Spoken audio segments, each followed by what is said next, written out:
Hey y'all, it's Ashley Bookish and I'm back with another video. So I was really interested in doing this video. I got quite a few comments on the video where I talked about 100 books that were considered books that we needed to read before we died. I did a reaction to that, and then what ended up happening was that I got a couple of comments in which people were asking me or telling me that they would love to see me actually create a list of 100 books that I think that they should read before they die.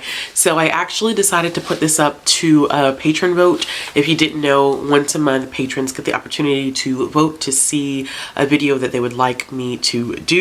So this is technically the March video, even though it is coming out in April. This was actually kind of hard to do because I had to compile a list of 100 books that I think we should all read before we die out of all the books that I have read. So I'm going to put a couple disclaimers on this already. This list is going to be biased, clearly, because this is only based off of books that I have read. So you're probably not going to see some of your favorites. They're probably books that are worth reading before we die that I have not read yet.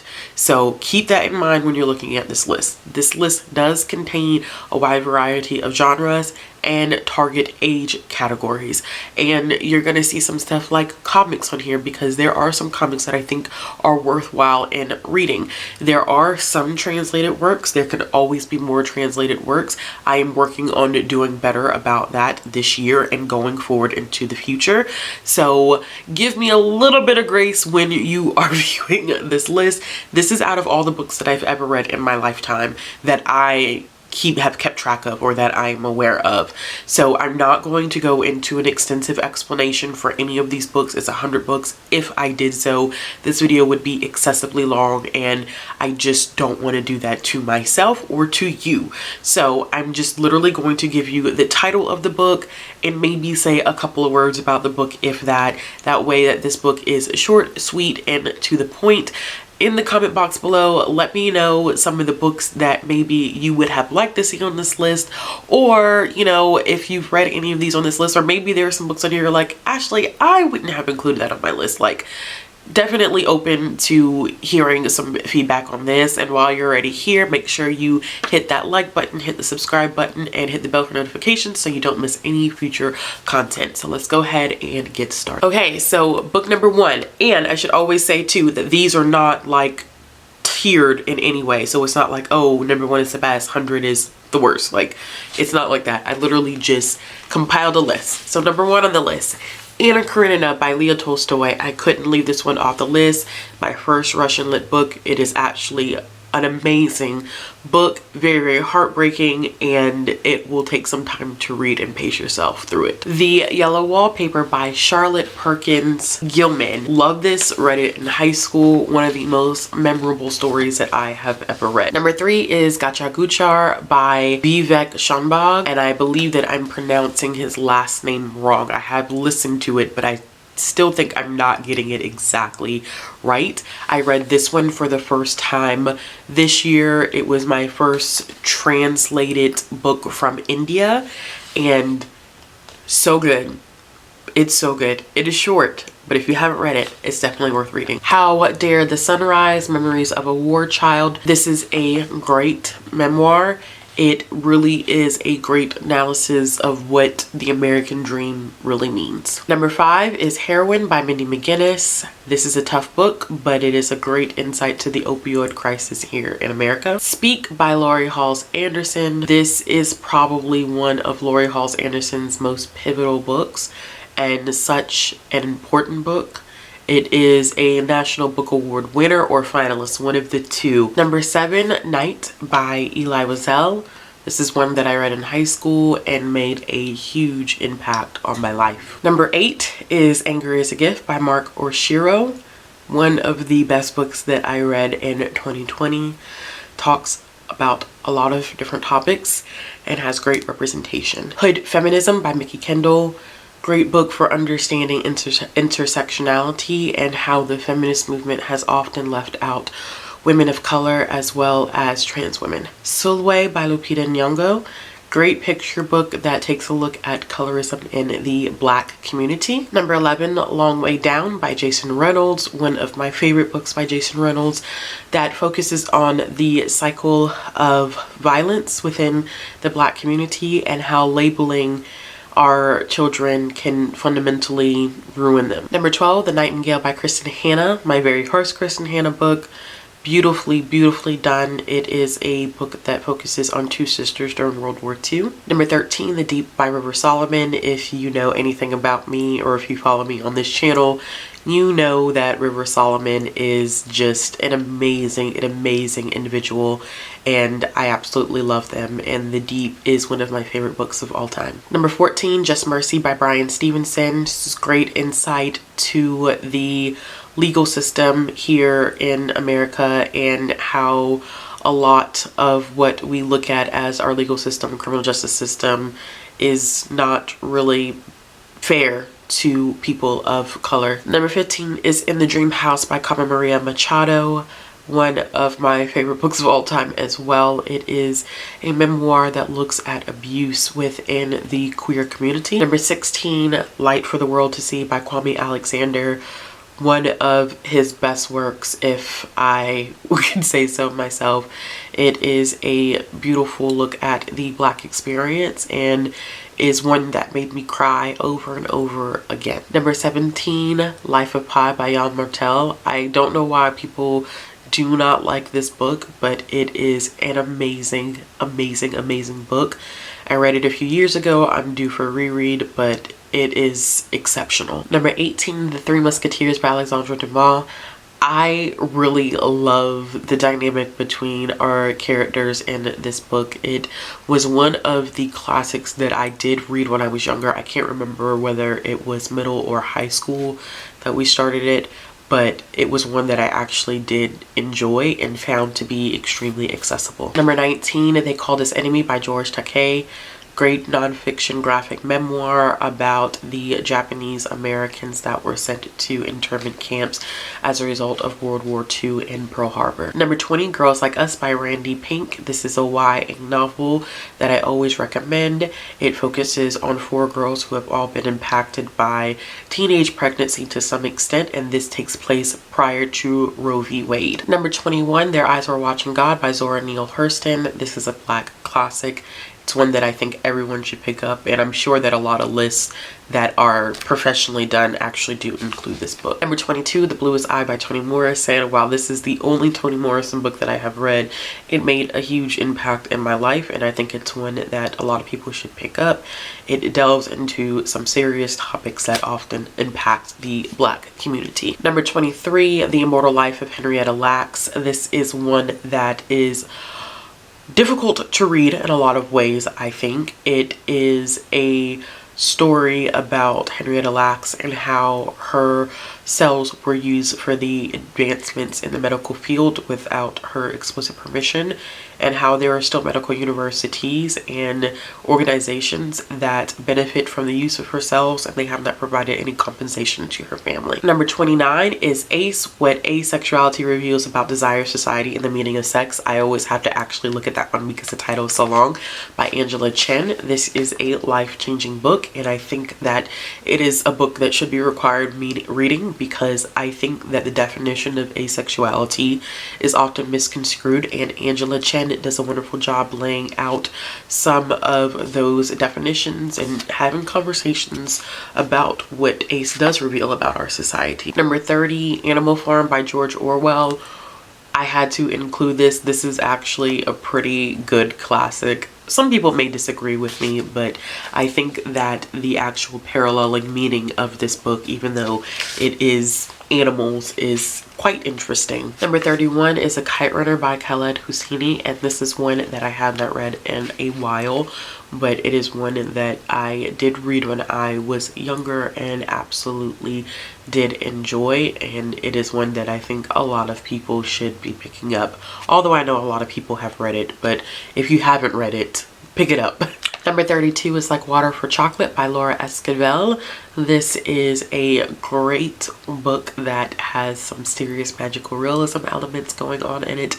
I haven't read it in a few years, but it is a powerful book and a sad book in some ways. Number 33 is Persepolis by Marjane Satrapi. I could not make this list without including her nonfiction graphic memoir. I just recommended this in a recommendation video that I did this past week. I think that this is one that everyone should read. It was required reading for me when I got to college, and I've read this book multiple times since that, and I absolutely adored my university for making it required reading. 34 is The Secret Life of Four Wives. This is one that I literally just read in February, and it is good. It is very, very good. It has some very interesting conversations surrounding polygamy and also the way that we view people externally and how we make preconceived judgments, and readers will make preconceived judgments, and then all of those become unraveled by the time that you finish the novel. Number 35 is Kira Kira by Cynthia Katahara. This is one that I read for graduate school. It is a Newbery Award-winning book. It is sad. It's about a Japanese family that moves to Georgia, and they face a lot of discrimination and racism, and this is a book that is sure to make you cry by the time you finish it. Number 36 is Thor God of Thunder issue number 6 by Jason Aaron. This is probably one of the most complex single issue comics that I have read in my lifetime. It questions the concept and the institution of religion in a very different way that I haven't seen done before. Number 37 is Pet by Kweke Emezi. They always do phenomenal work. Pet is a book that I read a couple years back, and it is a hard book to digest, but one that I think is worth reading. Number 38, I have Pachinko by Min-Jin Lee. This is a family saga type of book, and one that I read just randomly, and it was so good. It was a really, really great book. If you've never checked out Pachinko, I highly recommend it. Number 39 is Copper Sun by Sharon Draper. This is one of my favorite books by Sharon Draper. It is a YA book that is a slave narrative, so she pushes the boundaries a little bit, but she doesn't go all the way, maybe like in the way that you would find in a adult slave narrative, but this is one that is definitely worth reading. Number 40 is The Vanishing Half by Britt Bennett. This one got a lot of buzz last year due to its release. It focuses on the concepts of white passing and colorism in the Black community. Number 41 is The Underground Railroad by Colson Whitehead. I read this a few years ago, and it is difficult to get through in terms of getting adjusted to the writing style, but the story itself is really good, and it is an underground railroad that is not figurative but actually is a real railroad. Number 42 is Chester Nez and the Unbreakable Code by Joseph Brujak. This is actually a picture book, but it focuses on a group of Native individuals who were responsible for creating a code during World War II. That way it would be unbreakable by foreign entities. This was a classified job that a lot of people don't know about, and I included it on this list because it is a forgotten piece of history, and it shows how much the Native community has done for this nation. Number 43, Behold the Dreamers by Mbolo Mbu. This is a great look once again at the whole idea and concept of the American dream and how it may be perceived by those who live here and perceived by those who immigrate here. Number 44 is Rising Out of Hatred by Eli Saslow. This is a nonfiction book that focuses on Derek Black, whose father was the founder of Stormfront, and he is also, well, I don't know if he still is, but he was the godson of David Duke, and he was a white nationalist, and he removed himself from that entire movement altogether, and this is specifically about his journey. Difficult book to read, but definitely an important book to check out. Number 45 is The 57 Bus by Dashka Slater. This is a nonfiction book about two teens that had a very unfortunate situation happen, and I don't want to go into too much detail, but this is based off of a true event, and it focuses on breaking down the barriers of binaries. Number 46 is The Great Gatsby by S. Scott Fitzgerald. Not everybody's favorite, but I actually do like The Great Gatsby. It was one of my favorite classics that I had to read growing up. Number 47 is Imaginary Friend by Stephen Chbosky. This is going to be a polarizing selection because this is a polarizing book, but I think that the intentions that Stephen Chbosky had with Imaginary Friend and being a horror book is super important and engaging. Number 48 is George by Alex Gino. This focuses on a trans little girl who wants nothing more to be a part of the school play Charlotte's Web, even when the rest of the world sees her as a little boy. Number 49 is Under the Udala Trees by Chinela Akbaranta. This is one that I recently recommended as well, and it focuses on queer relationships in war-torn Nigeria. Number 50 is Suki and the Mermaid, and this is one that focuses on the beauty of Black mermaids and basically their importance to the Black African diaspora. Number 51 is Almost American Girl by Robin Ha. Of course, I had to include this as a great nonfiction graphic memoir about her experience in moving from Korea to Alabama. Number 52 is Paper Things by Jennifer Jacobson, and this is a middle grade book that tackles children in teen homelessness. Number 53 is Twisted, The Tangled History of Black Hair Culture by Emma DeBury. One of my favorite non-fiction books about the Black experience. Number 54 is An Occurrence at Owl Creek Bridge, and this is one that I had to read in high school. It's probably one of the most famous short stories in American literature, and one that actually really shocked me and surprised me, and one that I actually was like, this is great.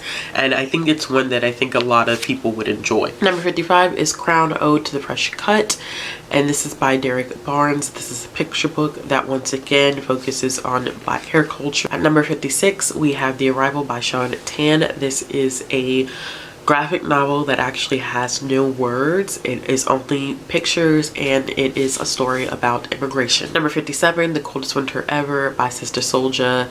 This is such an important book, published in '99. I know that a lot of people probably outside the Black community have not read it, but it is one worth picking up. Bitter Root Volume 1 by David Walker comes in at number 58, and this is a graphic novel that focuses on some complex themes including racism. It takes place in the 20s in Harlem and focuses specifically on one family. Number 59 is Parachutes by Kelly Yang. This is a book that I talk about quite a bit. It focuses on two young girls who are studying at school when it's a parachute that has come from China, and they face some difficult things. This book does heavily focus on sexual assault and rape. Number 60 is March by John Lewis. I will include the entire trilogy for this. Of course, this is a graphic representation of John Lewis's life and the work that he did in the civil rights movement. Number 61 is Pride and Prejudice by Jane Austen. I couldn't make this list without including her, one of her most famous works and one that I have read a couple of times. Number 62 is Snowflower and the Secret Fan by Lisa C. This is the only Lisa C book that I've ever read, but this one taught me a lot about some cultural practices that I was not as familiar with as an American. Number 63 is Red at the Bone by Jacqueline Whitson. This is a adult literary fiction book that focuses on how what we do impacts those who come after us. Number 64 is Sisters in Hate by Sayward Darby. This is a great look at white supremacy and the white nationalist movement as it applies to white women because it's often associated with white men. Number 70 is My Brilliant Friend by Elena Ferrante. This is the first time I think that I had read a modern book that had been translated from Italian, and it is one that is really good. It focuses on a lot of different elements, but at the core it is about friendship. Number 71, Metamorphosis by Franz Kafka. one of my favorite classics. It is a weird classic, but one that I think a lot of people would get a kick out of. Number 72, Brain on Fire by Susanna Callahan. This is a nonfiction book about Susanna's journey in trying to figure out an unknown illness that she had. She was perfectly fine one day, and then she kind of spiraled down into this illness, and no one could figure out what exactly was wrong with her. Number 73 is Daughters of Jubilation by Cara Lee Cawthron. This is one that I talked about a lot last year that I think more people should read. It takes place in the 60s, I believe, and it is about a certain form of magic that is passed on from one generation of Black women to another. Number 74, The Only Good Indians by Stephen Graham Jones had to be on this list. Master of horror. I think he did some great things with this book. Number 75 is Crosshairs. This is one that looks at racism from the angle of a different country, specifically Canada, and it is a sci-fi dystopian book. Number 76 is Homecoming by Ya Jesse. Had to include Ya Jesse on this book. I definitely debated between this and Transcendent Kingdom, but I decided to go with Homegoing. Number 77 is The Awakening of Malcolm X by Ilyasa Shabazz and Tiffany D. Jackson. This is a very great, insightful look to the time that Malcolm X spent in prison. Number 78, Amari and the Night Brothers by B.B. Alston. Just a pivotal, great, amazing middle grade novel. Number 79, A Monster Calls by Patrick Ness. This is a book that handles grief very, very well. Number 80, Nana Volume 9 by Ayazawa. I cannot specifically tell you anything about this volume, and yes, I did include it even though it's later in the series. So what I'm basically telling you is you should read the entire Nana series and make sure you get to volume 9. Grown by Tiffany D. Jackson, one of the best YA thriller writers out there. If you haven't read Grown, it is such a phenomenal book that looks at the manipulation of Black women in certain situations, and then when they try to be forthcoming about it, people don't believe them. Number 82 is Fahrenheit 451 by Ray Bradbury. Not everybody's favorite, but it is one that I really, really enjoyed, and one that I actually do need to reread because I do want to watch the adaptation of it. Number 83 is Legend Born by Tracy Dion. Loved this book. I think that a lot of people have already read this book, but it is one that was done very, very well. Number 84 is The Joker #1, and I know a lot of people are probably going to be surprised by this, but I think that if you're interested in comics, if you're interested in The Joker, if you're interested in Jim Gordon, I think this is an important comic series to begin reading. Number 85 is The Astonishing Color of After by Emily X. R. Pan. This is one that has magical realism elements and it handles grief and mental illness very well. Number 86 is White Rage by Carol Anderson. I think a lot of people were reading this one last year, but it is an interesting and important look at the Black experience in terms to how the advancement of Black people sometimes enrages white people. Number 87 is Let Me Free by Alexandria House. This is number 4 in the series, so once again I am telling you that you should read the entire series, but I think that this one is a great look at the importance of Black love. Number 88, The Between the World and Me by Ta-Nehisi Coates. This is a letter to his son that explores a variety of different topics. Number 89, Alana and the First Adventure by Tammy Pierce. This is one that I've recently read and enjoyed. I think that it still holds up so many years later and has played an important role in the lives of many young women. At number 90, we have Earn Clentine by Madeline L'Engle. I always butcher her last name, by the way, because I just can't make my mouth do the thing it needs to do. But this one is super important to the whole conversation surrounding women writing in SFF. Number 91 is Salt of the Sea by Rita Sepetys. This is a different perspective of World War II for YA audiences, and it is a book that gives us a little bit of history about one of the world's greatest maritime disasters that is not really discussed. Number 92 is another comic. It is The Other History of the DC Universe, book 1 by John Ridley. This looks at the DC universe as a whole from the perspective and voices of marginalized characters. Number 93, We Are Not From Here by Jenny Torres Sanchez was one of my favorite books of last year.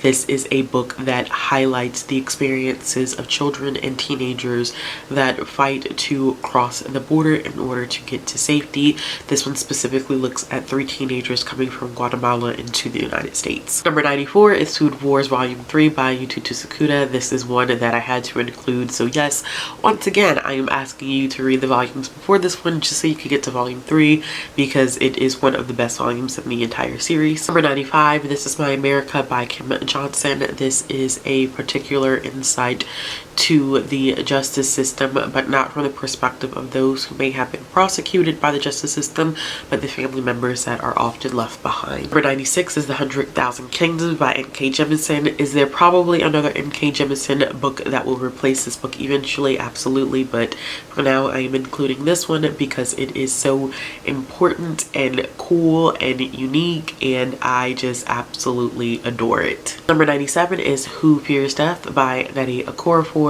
And this is one of my favorite books, I think, that has been written by Nnedi Okorafor. Science fiction book that looks at a lot of different things. It does include the chosen one trope, but it is specifically based off of some real life events that have been impacting certain groups of individuals. Number 98 is Genesis Begins Again by Alicia D. Williams.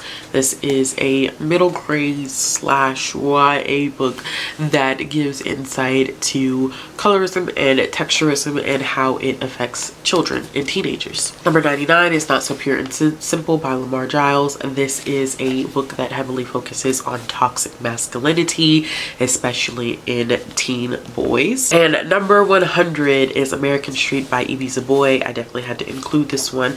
This has some elements of magical realism, focuses on the Black Lives Matter movement, as well as conversations regarding immigration and the fact that all Black people are not a monolith. All right, y'all, so those are 100 books that I think you should read before you die. I hope that you have enjoyed this list. I had to keep it short and sweet because if I would have talked the way that I usually talk, this video would have been hours long and I was not going to be down for the editing process. So this is the way that we had to do it, and I'm happy that I did it this way. Let me know in a comment box below whether you've read any of these books. What books would you have included on this list? Make sure you give this video a thumbs up, click the subscribe button for more content, hit the bell for notifications so you don't miss any future videos. Let me know everything, all your thoughts and feelings in the comments. If you're looking for ways to support the channel, links are down below in the description box. If you're looking for ways to follow me on social media, those links will be down in the description box as well. And I'll be back with another video soon. Bye.